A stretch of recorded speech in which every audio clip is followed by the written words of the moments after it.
우리가 지난 주일에 함께 나누었던 말씀이 로마서의 말씀을 통하여서 선한 데는 지혜롭고 악한 데는 미련하라라는 메시지를 함께 나누었습니다. 그러면서 제가 한 가지 예를 들어 드렸던 사람이 이세벨이라는 여인이었죠. 이 여인은 악한 일에 굉장히 지혜로운 사람이었습니다.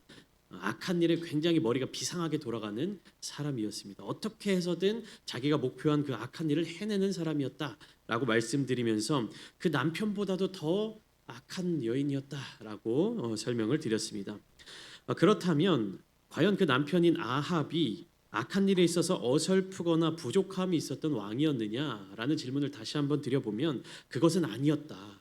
그의 아내인 이세벨이 워낙에 악한 일에 대해서 너무나도 탁월한 사람이었기에 더 두드러졌을 뿐이지 아합이라는 왕도 만만치 않게 악한 사람이었다. 성경에서는 뭐라고 표현하고 있냐?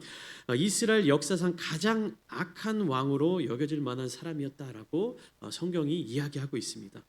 그러니까 무엇이냐면 그 안에 이세벨이 극악무도한 사람이었던 것은 이 아합과의 어떤 그 궁합이 잘 맞았다라는 이야기죠. 서로 쿵짝이 잘 맞아서 악을 행하는 일에 있어서 거리낌이 없었다라는 것입니다. 오늘 말씀을 통해서 우리는요, 악한 일에 대하여 큰 지혜는 없었지만 그럼에도 불구하고 끊임없이 악을 행하여 갔던 아합에 대해서 함께 나누면서 우리 신앙의 모습들을 돌아보는 시간을 가져보고자 합니다. 성경 속 기록들을 살펴보면요, 남유다와 이제 북이스라엘 그 역사의 이야기, 왕들의 이야기를 쭉 진행하는 것을 우리가 살펴보면 북이스라엘 왕들의 통치 기한에 대해서 어떻게 설명하고 있는 내용들이 우리 눈에 들어오냐면 남유다 왕 누구누구의 통치 몇 년째 해에 북이스라엘 왕 누가 왕위에 오르니라, 이런 식으로 설명이 되고 있어요. 그러니까 중심이 어디에 있느냐? 그러니까 남유다의 어떤 왕이 통치할 때 그때 유다 북이스라엘에서는 어떤 왕이 통치를 하고 있었다. 이렇게 해서 그 시대적인 흐름을 맞추어 가고 있는 것을 볼 수 있습니다. 그리고 또 핵심적인 것 무엇이냐? 북이스라엘에 등극하는 왕들에 대한 평가가 무엇을 기준으로 많이 나타나게 되냐면 남유다의 경우에는 그의 조상 다윗과 같이 하나님 보시기에 정직하게 행하였느냐, 하나님 보시기에 온전하게 행하였느냐가 남유다 왕들에 대한 평가였다면 북이스라엘 왕들에 대한 평가는 무엇이냐? 여로보암의 행실과 비유하여서 그가 여로보암과 같이 악을 행하는 사람이었는가, 여로보암의 길을 따랐느냐, 아니면은 여로보암의 길을 따르지 않고 하나님을 섬기고 하나님을 사랑하는 삶을 살았느냐라고 하는 것이 북이스라엘 왕들에 대한 어떤 평가의 기준이 되었습니다. 그러니까 무엇입니까? 과연 그 사람들이 여로보암이라고 하는 북이스라엘의 첫 번째 왕, 그 왕의 결말이 어땠습니까? 악한 길로 행하였죠. 그 이어지는 북이스라엘의 왕들의 모습도 여로보암의 어떤 행실과 비교하여서 판단하게 되는 것이요. 그만큼 악한 왕이었느냐, 그보다 더 악한 왕이었느냐, 아니면 그 길을 따르지 않았느냐. 이것이 북이스라엘 왕들에 대한 판단 기준이었어요. 그렇기 때문에 쭉 이 북이스라엘 왕들의 행적을 성경을 통해서 살펴보면 우리가 잠깐 졸면서 성경을 보면 내가 읽었던 데를 또 읽고 있나라는 생각이 들 정도로 어떤 평가가 나오냐, 비슷비슷한 결말을 맞이하고 있는 것을 알 수가 있어요. 북이스라엘 왕들의 그 기록들을 살펴보면. 근데 실제적으로는 역사적으로는 굉장히 다양한 모습들을 가졌던 이 북이스라엘의 왕들이 왜 성경 속에서는 거의 비슷한 평가를 받고 있고 거의 비슷한 설명으로 소개되고 있느냐? 그 이유를 한번 살펴보면 실제적으로도 비슷한 부분을 가지고 있었겠지만 또 다른 조건으로 말하면 이 성경 속에서, 성경을 통해서 북이스라엘 왕들에 대해서 소개해 줄 만한 내용이 별로 없었기 때문입니다. 본받을 만한 이야기가 없었다라는 것이죠. 그러니까 성경에서는 이 왕들에 대해서 정성껏 소개를 하고 있지 않는 것입니다. 구체적으로 세부적으로 들어가면 각 왕들마다 가지고 있는 다양한 차이점들이 드러날 수 있겠지만 하나의 큰 틀로 묶어놓고 보면 그냥 똑같은 모습으로 보이기 때문이에요. 한 가지 제가 예를 들어보면 우리가 취미 생활을 하는 데 있어서 뭐 영화를 보는 것이 취미인 사람들이 있다라고 가정을 해봅시다. 그러면 그 사람들의 취미는 영화를 시청하는 것인데 세부적으로 들어가 보면요, 한 사람은 뭐 코미디 영화를 좋아하고 한 사람은 뭐 공포 영화를 좋아할 수 있고 한 사람은 뭐 액션 영화를 좋아한다면 세부적으로 들어가면 차이가 있게 되겠죠. 그리고 영화를 언제 보느냐, 어디서 보느냐, 무엇으로 보느냐, 누구와 함께 보느냐라는 것을 세세하게 따지게 되면 굉장히 다양한 삶의 모습이 보여지겠지만 궁극적으로 그냥 나의 취미 생활은 영화 보는 것입니다라고 한마디로 정리하면 그 세 사람은 그냥 똑같은 묘사로 똑같은 설명으로 소개될 수밖에 없다라는 것이죠. 그렇기 때문에 이러한 어떤 차이가 발견되기 위해서는요, 그 존재들에 대한 정보가 되도록 많이 있어야 합니다. 그런데 성경 속에 나타나고 있는 많은 이스라엘의 왕들은요, 별다른 정보가 소개되고 있잖아요. 왜 그렇습니까? 열왕기서의 저자가 그들의 삶에 큰 관심을 두고 있지 않을 뿐더러 그들의 삶과 통치 행적에 있어서 본받을 만한 것이 전혀 없었기 때문입니다. 그래서 열왕기서의 저자는요, 그 지금까지 기록된 왕들에 대한 평가를 통합하여서 어떻게 이야기하고 있냐? 여호와 보시기에 악을 행하였다라는 한마디로 정리하고 있는 것입니다. 여러분 놀랍지 않습니까? 왕의 어떤 삶을 보면, 우리들의 삶을 보면 뭐 평생의 삶을 통하여서 하나님 앞에 섰을 때 딱 두 가지 평가 중에 하나로 우리의 삶이 결론 내어진다니까요. 우리가 삶을 어떻게 살았느냐, 우리가 하나님을 위해서 무엇을 했느냐, 이런 걸 다 떠나서 하나님이 보시기에 궁극적으로 너의 정체성이 무엇이다라고 정의가 되면요, 여호와 보시기에 악을 행한 사람, 혹은 다윗과 같이 하나님 마음에 합한 사람, 이렇게 딱 두 가지로 결론 내어지는 것이에요. 우리가 하나님의 심판대 앞에 서서 아무리 내가 하나님을 위해서 무엇을 했고요, 내가 교회를 위해서 무엇을 했고요, 내가 그래도 이런 걸 했는데 하나님 그거 기억 못하십니까? 이렇게 외치더라도 아무 소용이 없다는 것입니다. 하나님 보시기에 너의 평생의 삶을 돌아보니까 너의 삶은 그냥 악을 행한 삶이었다라고 딱 정의 내려지면요, 우리는 거기서 더 이상 무슨 말을 할 수도 없는 것입니다. 여러분 그렇기 때문에요, 우리는요 하나님 앞에 설 때 뭔가 이렇게 자꾸 합리화를 해서는 안 돼요. 내가 하나님 앞에 이러한 죄를 저질렀지만, 내가 하나님 앞에 이렇게 온전한 모습을 갖지 못했지만 그래도 하나님 제가 헌금은 잘 드리고 있지 않습니까? 그래도 하나님 제가 11조는 빠지지 않고 드리고 있지 않습니까? 하나님 제가 예배 자리 가운데 온전한 마음으로 나오지 못하더라도 그래도 제가 이런 봉사는 하고 있지 않습니까? 라는 그 합리화가 우리 마음속에는 계속해서 나타나고 있는데, 하나님이 보시기에는 어떠한 결말로 딱 나오는 겁니까? 그래, 너의 삶은 다윗과 같이 내 마음에 합한 삶이었다. 너의 삶은 여로보암과 같이 악을 행하는 삶이었다. 하나님의 심판은요 구구절절하게 나타나지 않는다는 것입니다. 그렇게 북이스라엘, 특히 이제 북이스라엘 왕들의 삶을 평가하는 메시지는요, 여호와 보시기에 악을 행하였다라는 한마디로 정리가 되고 있는데, 그런데 오늘 본문에 등장하고 있는 아합이라는 왕은요 조금 다른 분위기를 풍기고 있는 것을 알 수 있습니다. 그러니까 이전의 이스라엘 왕들과는 달리 역사적 흐름과 계보에 있어서 어떤 예외적인 부분들이 적용되고 있습니다. 무슨 말이냐? 그러니까 그 이전의 왕들은요, 북이스라엘 왕들의 죄가 가득해도 그냥 이 사람이 여호와 보시기에 악을 행하였다라는 한마디로 정리하고 그냥 다음 왕, 다음 왕, 다음 왕 이렇게 소개하고 넘어갔다는 것이에요. 그런데 성경은 이 아합 왕에 대해서는 굉장히 많은 부분을 할애하여서 악한 행실에 대해서 구체적으로 이야기하고 있다는 것입니다. 열왕기상 16장에서부터 시작된 아합 왕의 통치는요, 마지막인 22장까지 계속해서 이어집니다. 굉장히 많은 부분을 할애하여서 이 아합 왕의 통치에 대해서 소개해주고 있는 것이에요. 왜냐, 아합과 그의 아내 이세벨의 악행은요 단순히 그 이전의 이스라엘 왕들에 대한 평가처럼 여호와 보시기에 악을 행하였다라고 정의 내릴 만한 수준이 아니었다라는 것이요, 그것을 아득히 뛰어넘는 악행을 저질렀다라는 것입니다. 그들의 행위가, 그들의 죄가, 그들의 패역함이 북이스라엘의 역사 가운데 미친 영향이 얼마나 컸는지, 그 이후의 이스라엘의 역사 가운데서도 아합과 그의 아버지 오므리의 영향력이 계속해서 이어져 내려왔습니다. 하나님 앞에서 선하고 정직하고 바르게 행한 왕들의 삶은 그들의 자녀들, 자손들에게 이어져 내려오는 모습을 발견하기가 너무나도 어려운데, 이런 악한 왕들의 삶은요 굉장히 자연스럽게 그들의 후손 가운데로 이어지게 되는 모습을 발견할 수 있습니다. 다윗의 선하고 정직한 행실이 그의 아들 솔로몬에게 이어지지 못했고, 히스기야의 신실한 믿음과 기도가 그의 아들 므낫세에게 이어지지 못했던 것과는 반대로 이스라엘 왕들의 계보를 따라서 내려가다 보면 아버지의 악행을 그 아들이 이어받아가는 모습들이 빈번하게 나타나는 것을 알 수 있습니다. 그런데 이와 같은 유다와 이스라엘 왕들의 모습들이 믿는 그리스도인들의 입장에서야 악한 행동이고 죄의 모습이지만 여러분 세상적인 기준에서는 대단히 성공한 사람들의 모습이었다는 사실을 알고 계십니까? 제가 이스라엘 역사상 가장 악한 왕이었다라고 말하는 이 아합 왕 그리고 그의 아버지 오므리가요. 성경 속 이야기 속에서는 하나님의 기준에서는 가장 진짜 악한 왕이었지만 세상의 역사, 이스라엘의 역사, 그 중동의 고대 근동의 그런 역사 가운데에서는 어떤 왕으로 기록되어 있냐면요. 가장 위대한 통치자로 기록되어 있습니다.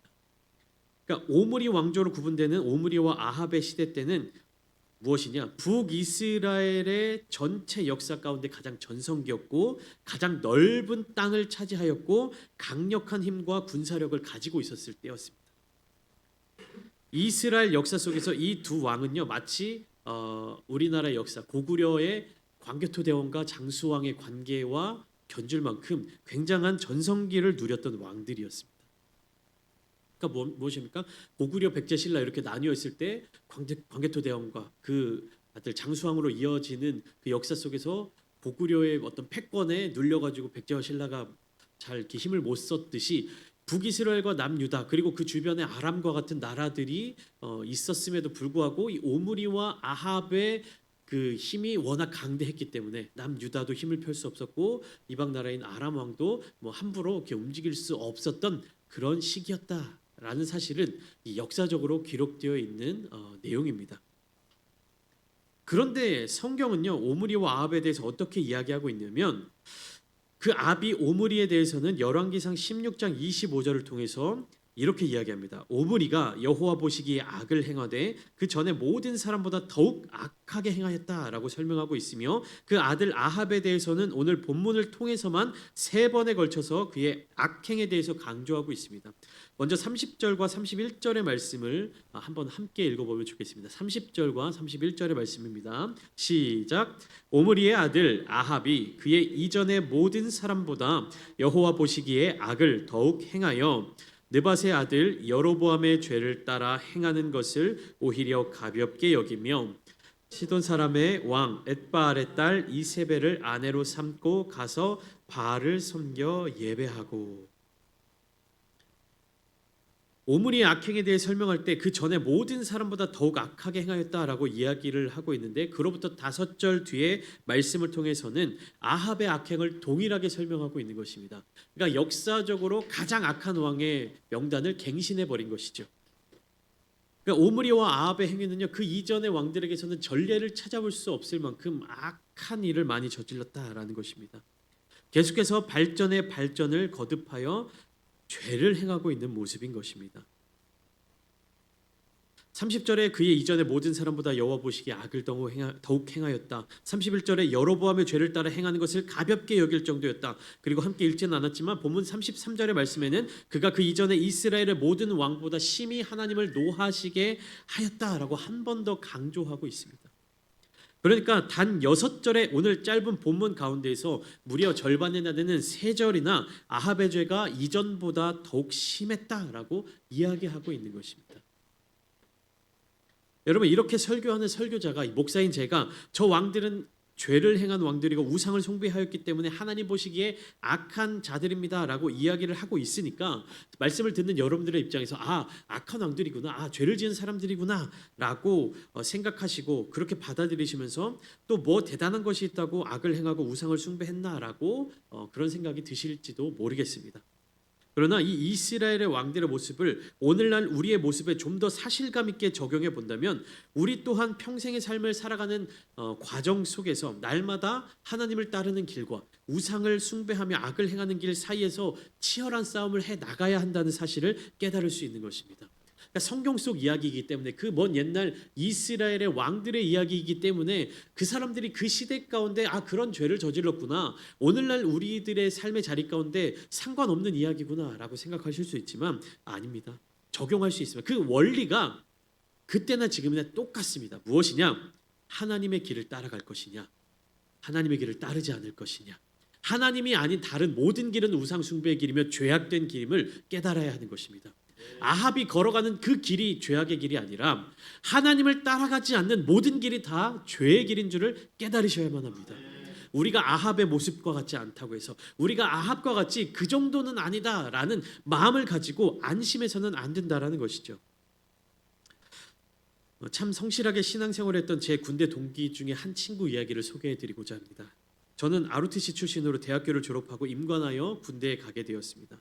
저도 그렇지만 제 동기들 역시 모두 학부를 졸업하고 취업에 필요한 조건들을 다 갖춰놓고 입대를 하다 보니까 전역을 앞둔 전역이 얼마 남지 않은 시점부터는 이제 군대 나가서 무엇을 해야 될까, 어디를 취업을 해야 될까라는 것에 대해 여러 가지 기준을 세워두고 선택을 하게 됩니다.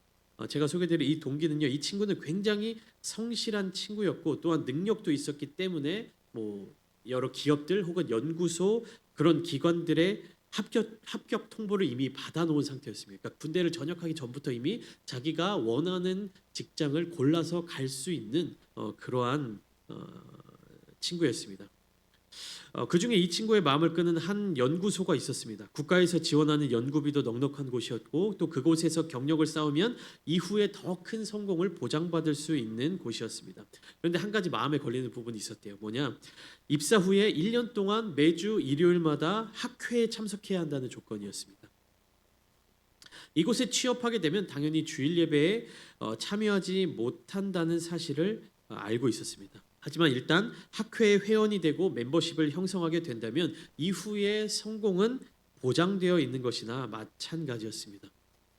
이 친구는요, 그 2년 만에 군생활 동안에도 계속해서 주일마다 예배를 드리는 친구였고 성실하게 신앙생활을 하던 친구였는데 그게 마음에 걸렸죠. 주일을 지키지 못한다는 사실이 마음에 걸렸지만 어떤 마음이 생겼냐? 어떻게든 1년만 지나고 보자. 어떻게든 1년만 버텨보자 라는 생각을 가지고 결국 그 연구소에 입사하게 되었습니다.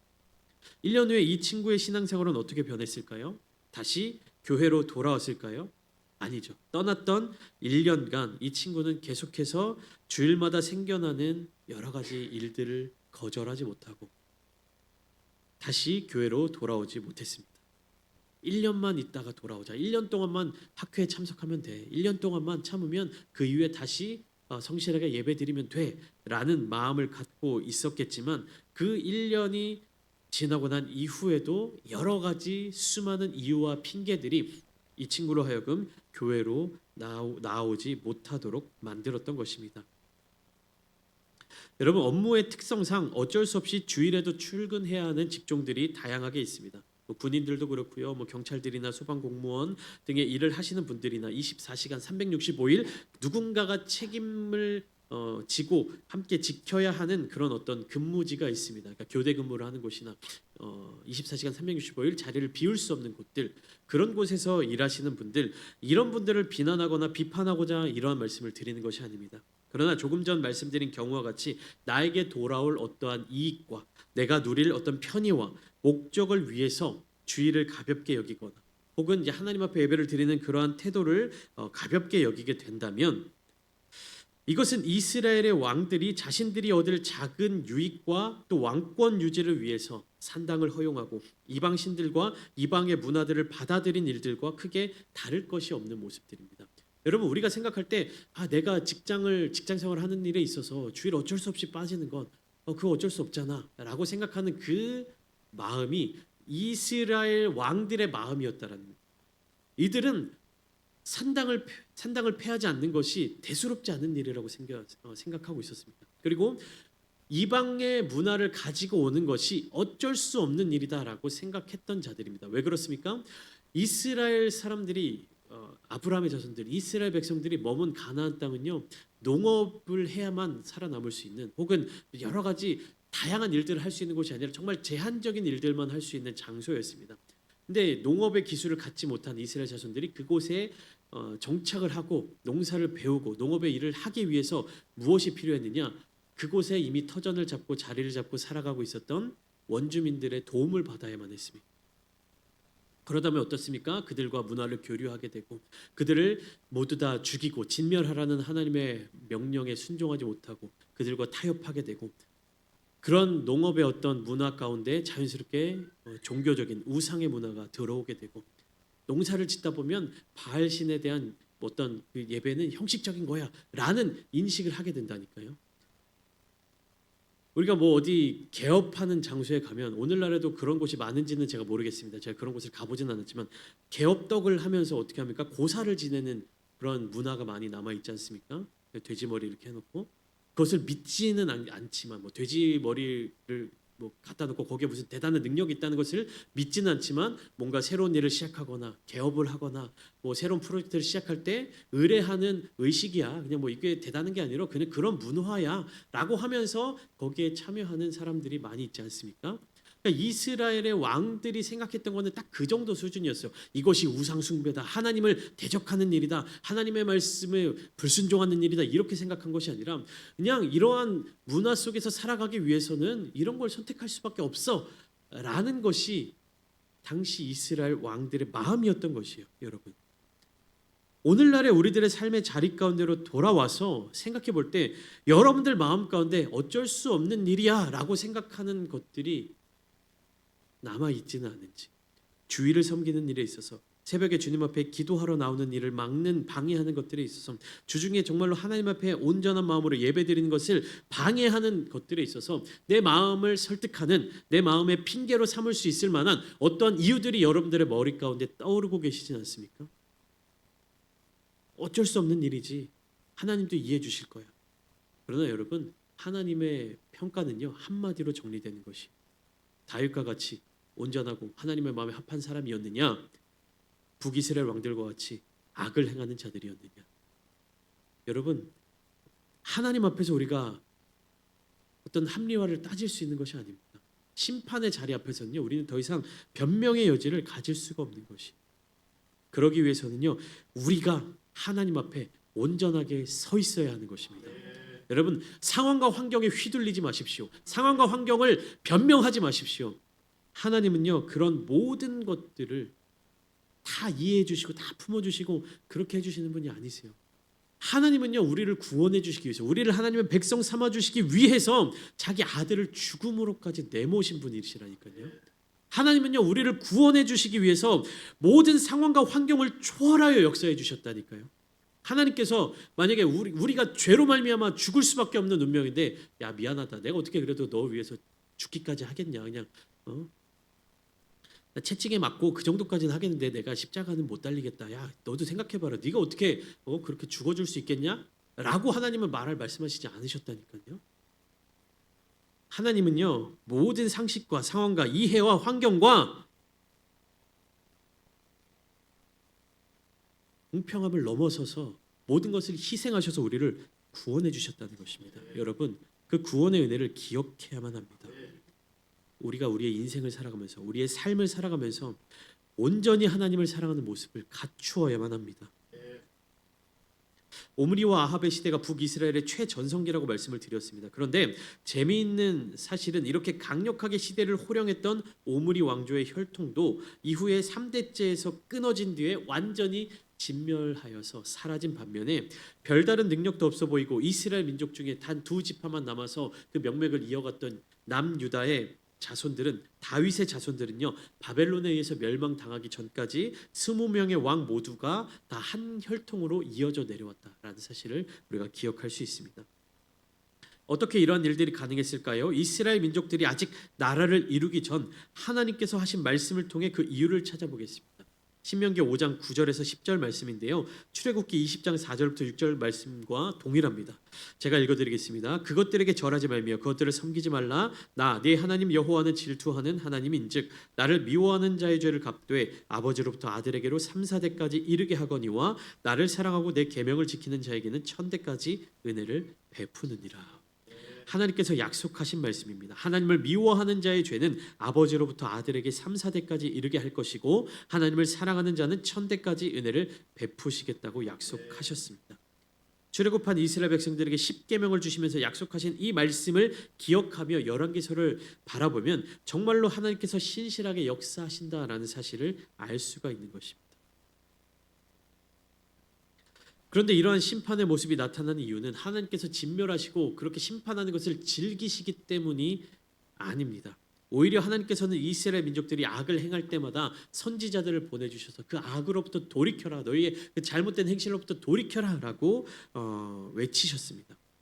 하나님의 이 마음이 담겨진 말씀 예레미야 35장 15절 말씀을 보시면 이렇게 말씀하고 계시죠. 내가 내 종 모든 선지자를 너희에게 보내고 끊임없이 보내며 이르기를 너희는 이제 각기 악한 길에서 돌이켜 행위를 고치고 다른 신을 따라 그들을 섬기지 말라. 그리하면 너희는 내가 너희와 너희 선조에게 준 이 땅에서 살리라 하여도 너희가 귀를 기울이지 아니하며 내게 순종하지 아니하였느니라. 여러분, 그 가나안 땅에 들어가서 그 땅의 원주민들과 타협하고 그들과 협상하고 그들로부터 정보를 얻고 그들로부터 도움을 얻어야 그 땅에서 살아남을 수 있는 것이 아니었습니다. 오직 하나님의 말씀을 힘입어서 오직 하나님의 말씀을 의지하는 것이 이스라엘 민족들이 살아남는 방법이었습니다. 여러분, 여러분들의 삶의 자리 가운데 인간적인 방법으로 해결할 수 있을 것만 같은 문제들에 부딪혀 있으십니까? 그리고 그 문제들을 해결하기 위해서 수많은 방법들을 찾아서 고민하고 계십니까? 여러분, 잘못된 선택입니다. 여러분들의 그 문제를 해결하기 위해서 가장 먼저 해야 할 일은요, 하나님 앞에 나오는 것입니다. 인간적으로 어떠한 문제를 해결할 수 있을까? 어떤 사람을 통해서 우리가 이 문제를 해결할 수 있을까? 누구에게 도움을 받을 수 있을까? 어떤 사회적인 제도를 통해서 우리가 도움을 받을 수 있고 이 문제를 해결할 수 있을까라는 고민을 하기 이전에 하나님 앞에 나와서 기도하십시오. 여러분들 하나님을 붙드십시오. 하나님을 붙잡고 나아가십시오. 그러할 때 하나님께서 그 모든 문제들을 해결해 주시는 것입니다. 내가 이 세상에서 가장 강한 어떤 권력을 갖고 있지 못한다 할지라도, 내가 이 세상에서 가장 많은 부를 갖고 있지 못한다 하더라도, 내가 이 세상에서 가장 위대한 사람이 되지 못한다 하더라도 하나님이 붙들어 주시면 우리는 성공한 인생입니다. 하나님께서 붙들어 주실 때 우리는 참된 행복을 누릴 수 있는 것입니다. 여러분, 이 땅에서의 삶의 모습에 집착하지 마십시오. 이 땅에서의 삶의 모습을 통해서 마음 아파하지 마시고 안타까워하지 마시고 거기에 우리의 에너지를 쏟지 마십시오. 우리의 삶의 모습은요, 저 천국에 준비되어 있습니다. 예비되어 있습니다. 사랑하는 성도 여러분, 성경 속 왕들의 모습이, 이 왕들의 행동이 여러분들에게는 어떻게 다가오고 계십니까? 세상은 아합 왕을요, 위대한 성군으로 평가하고 있습니다. 이 북이스라엘을요, 굉장히 강력한 반열로 올려놓은 왕으로 평가하고 있습니다. 그런데 오늘 본문을 보면 아합에 대해 설명하고 있다가 갑자기 34절에 이르러 여리고를 건축한 사람이 맏아들과 막내 아들을 잃게 된 이야기를 들려주고 있습니다. 마지막 줄에 이렇게 설명하고 있죠. 34절을 보시면 여호와께서 눈의 아들 여호수아를 통하여 하신 말씀과 같이 되었더라. 이 말씀이 무슨 말씀이냐, 어디에서부터 유래된 것이냐 하면 하나님께서 여호수아가 여리고를 점령한 뒤에 이렇게 말씀하셨습니다. 여호수아 6장 26절의 말씀인데요. 여호수아가 그때 맹세하게 하여 이르되 누구든지 일어나서 이 여리고성을 건축하는 자는 여호와 앞에서 저주를 받을 것이라. 그 기초를 쌓을 때에 그의 맏아들을 잃을 것이요 그 문을 세울 때에 그의 막내 아들을 잃으리라 하였더라. 그러니까 하나님께서 미워하셔서 하나님의 말씀에 불순종한 그 여리고성을 완전히 무너뜨리셨습니다. 그건 하나님의 능력과 하나님의 뜻을 보여주는 상징적인 위치였던 것이죠. 그런데 그 무너져버린 여리고성을 다시 건축한다는 것은 무슨 의미입니까? 하나님의 뜻과 상관없이 내가 이 땅에서 이루고자 하는 일을 행하겠다라는 것이죠. 하나님께서 그 터전을 다시 세우지 말아라. 이 무너져버린 이 성벽을 다시 세우지 말아라. 무너져버린 성문을 다시 건축하지 말라 명령하셨는데, 그것을 다시 건축한다라는 것은요, 나의 어떤 왕권, 나의 능력을 표현하고자 하는 악한 행실인 것입니다. 수백 년 전의 약속의 말씀도 기억하시는 하나님, 출애굽 때에 주신 언약의 말씀 하나라도 땅에 떨어뜨리지 않으시는 하나님께서 우리에게 이렇게 묻고 계십니다. 내가 준 약속을 기억하고 있느니? 너희는 지금 무엇을 바라보고 있니? 너희는 지금 누구를 의지하고 있니? 하나님의 이 물음에 대해 여러분들은 어떻게 대답하시겠습니까? 사랑하는 성도 여러분, 여러분들의 기준, 여러분들의 시각을 이 땅에 두지 마시기 바랍니다. 세상적인 기준을 통하여서 가장 성공한 임금이었던 아합에 대해 성경은 3번에 걸쳐 이렇게 평가하고 있습니다. 여호와 보시기에 더욱 악을 행한, 여호와 보시기에 악을 행한, 여호와 보시기에 악한 사람이다라고 평가하고 있는 것을 볼 수 있습니다. 여로보암의 죄를 따라 행하는 것을 오히려 가볍게 여기던 사람, 그 이전에 이스라엘 모든 왕보다 심히 하나님을 노하게 했던 사람이라고 평가하고 있습니다. 하나님 앞에서 이러한 평가를 받는다면 세상적인 성공이 도대체 무슨 소용이 있겠습니까? 이제 우리가 세상적인 시각을 가지고 살아가는 것이 아니라 하나님의 시각, 하나님의 마음을 깨달아 알고 그 안에서 평안함을 누리며 살아가야 할 것입니다. 오늘 이 시간 주님 앞에 겸손히 나아가 주님, 제가 주님만을 바라보겠습니다. 주님 약속을 기억하겠습니다. 잠잠히 고백하시는 저와 여러분들이 다 되시기를 주님의 이름으로 축원합니다.